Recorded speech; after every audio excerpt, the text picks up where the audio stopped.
El Señor esté con ustedes.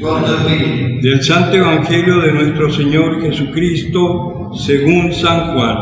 Gloria a ti, Señor. En aquel tiempo dijo Jesús: Dios amó tanto al mundo que entregó a su Hijo único para que todo el que cree en Él no muera, sino tenga vida eterna. Porque Dios no envió a su Hijo para juzgar al mundo, sino para que el mundo se salve por Él. El que cree en Él no es condenado.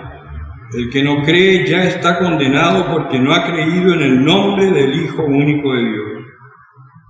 Y en esto consiste el juicio. La luz vino al mundo y los hombres prefirieron las tinieblas a la luz, porque sus obras eran malas. Todo el que obra mal odia la luz y no se acerca a ella, por temor de que sus obras sean descubiertas. En cambio, el que obra conforme a la verdad se acerca a la luz para que se ponga de manifiesto que sus obras han sido hechas por Dios. Palabra del Señor. Gloria a ti, Señor Jesús. Tomen asiento un momento. Me gustaría que cuando respondan en este tiempo lo hagan un poquito más fuerte, como si estuvieran peleando con el marido o con la señora en la casa, para que así parezca que hay más de 5 personas en el templo, que se note un poquito más fuerte. Bueno, eso era aparte. La palabra de hoy es una palabra que nos sigue interpelando, y tomando un poco la homilía de ayer del Padre Javier, que él hablaba de este milagro moral, que es el verdadero milagro que el mundo necesita. Si ustedes se fijan, estamos viviendo estos días, vamos a ver varios hechos milagrosos que aparecen. Uno de estos es la liberación de los apóstoles que estaban en la cárcel. Sin embargo, en la noche se abren las puertas, ellos salen, reciben una orden de un ángel de Dios, de parte del Señor, que vuelvan al templo y sigan evangelizando. Ustedes saben cómo es el templo de Israel, ¿no es cierto? Cómo era el templo en Jerusalén. Había un sector que era como un gran patio, que era donde se podía predicar y se hablaba y se evangelizaba. Y después habían otros sectores que eran más íntimos, etcétera, hasta la Sancta Sanctorum, que vendría a ser, por así decir, la capilla o la iglesia propiamente tal. Pues bien, estos salen y resulta que al día siguiente, cuando los van a buscar, acá dice, las puertas están cerradas, los guardias en su puesto y ellos no están adentro. Feroz milagro, ¿no es cierto? Pero como decía el Padre Javier ayer, ese milagro, si yo te lo cuento, hasta puede que parezca un poco fantasía, ¿no? Que es lo que mucha gente dice respecto a estos pasajes de la Escritura. No, pero esos son ejemplos. Sí, pero ¿ejemplos de qué? Porque es cierto, son cosas ejemplares para nosotros. Pues nosotros tenemos la misión de liberar a los cautivos. Y ese milagro extraordinario de liberación de un hombre cautivo en sus pecados, en sus vicios, en sus angustias, en sus juicios, ¿cómo se va a realizar? Cuando a nosotros nos vean transformados. Y por eso esta palabra tiene tanta relación con el Evangelio.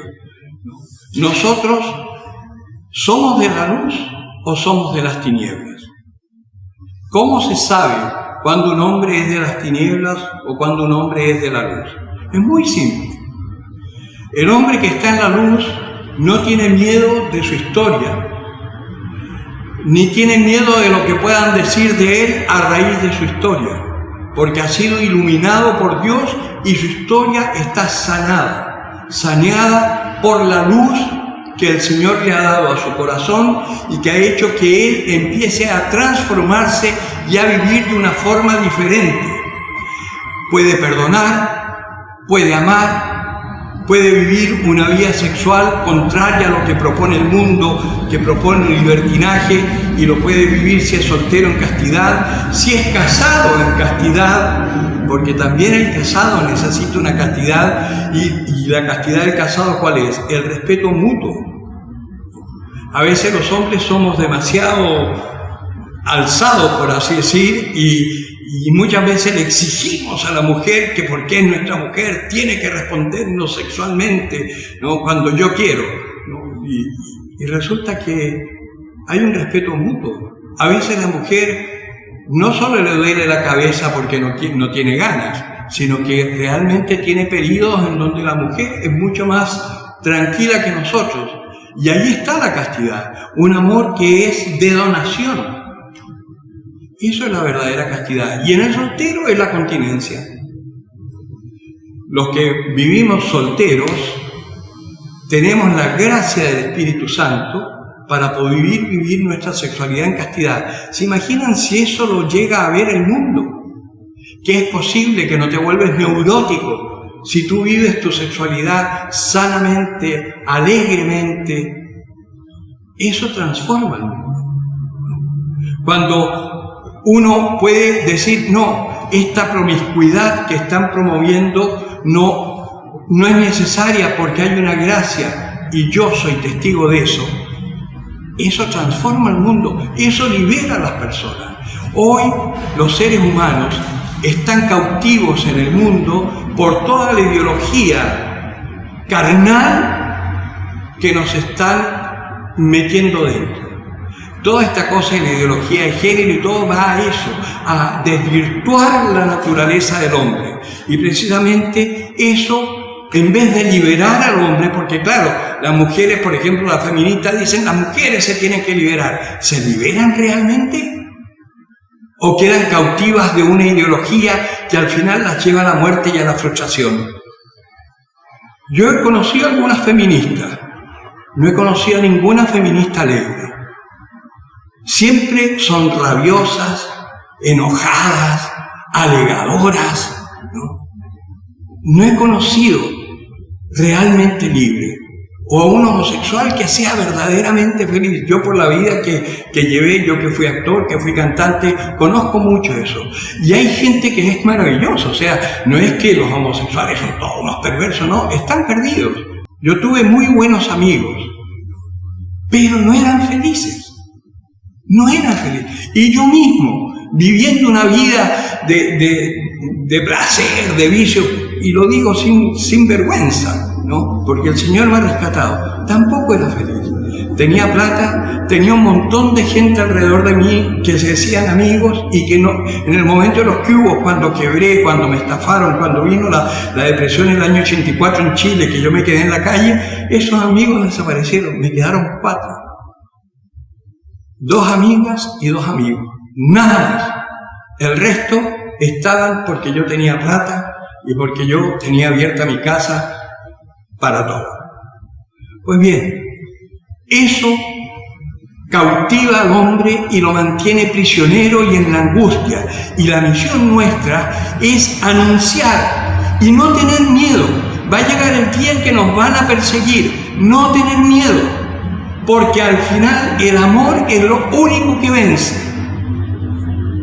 Y por eso es que tenemos que prepararnos. Por eso es que tenemos que educarnos en una fe, ya no de conocer, de tener conocimientos intelectuales, sino que tener esta experiencia de Dios que es tan fuerte porque está Dios en ti. Esto que dice el Señor de ser uno con Él, eso es tan fuerte que ya no eres tú. Al final del Evangelio dice una cosa, para que se ponga en manifiesto que sus obras han sido hechas por Dios. Si tú estás en Dios, tú harás cosas que tú sabes que en tus propias fuerzas es imposible. Pero si estás en Dios, puedes hacer verdaderos milagros.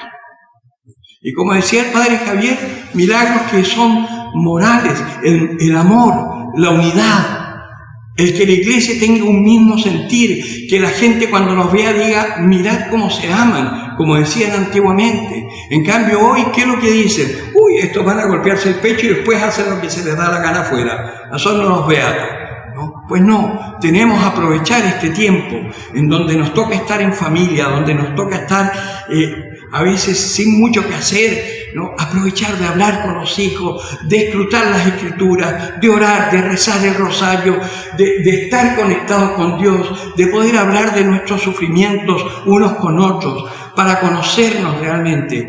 ¿Cuántas veces pasa? A mí me ha tocado, lo decía el otro día, un padre que me dice: yo no conozco a mis hijos, no sé cómo hablar con ellos. Y los hijos también, que a veces no tienen esta comunicación, son más bien del clan, del club de Toby, pero no se juntan con los papás, ¿no? Pues es el momento de poder hablar, de poder dialogar, de liberarnos, romper esas barreras. El Señor tiene el poder para romperlas, y eso sí que nos hará libres, realmente libres. Por eso, ánimo, esta palabra es maravillosa, y como dice el Salmo, la antífona, el Señor escucha al pobre que lo invoca. Pero ¿eres pobre? Yo los invito a pensar, ¿cuál es mi pobreza? ¿En dónde yo necesito esta ayuda inmensa de Dios? Y se van a descubrir que son muy pobres y que necesitan mucha ayuda por muchos lados.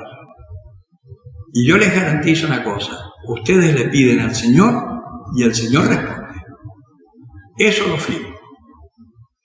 El que tenga oídos para oír, que oiga.